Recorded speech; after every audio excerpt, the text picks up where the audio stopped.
recherche Google, décret. Consulter un moteur de recherche, naviguer sur le net ou effectuer une réservation en ligne, ces gestes devenus habituels dans notre vie quotidienne sont désormais accessibles aux non-voyants grâce à une toute nouvelle technologie de retransmission vocale.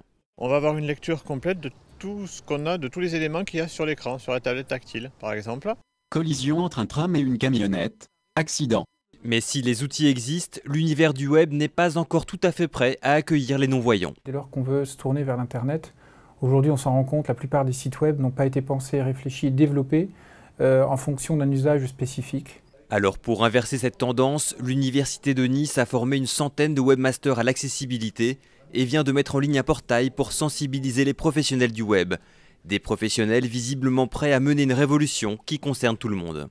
Les facilités qu'on crée en général dans les technologies pour les handicapés sont utilisées à 90% par des gens qui ne sont pas handicapés, mais à qui ça facilite la vie. Donc c'est très bien pour tout le monde, et pour les handicapés, c'est primordial. Primordial en effet pour empêcher l'exclusion des handicapés, alors que l'accès à l'information est devenu aujourd'hui incontournable.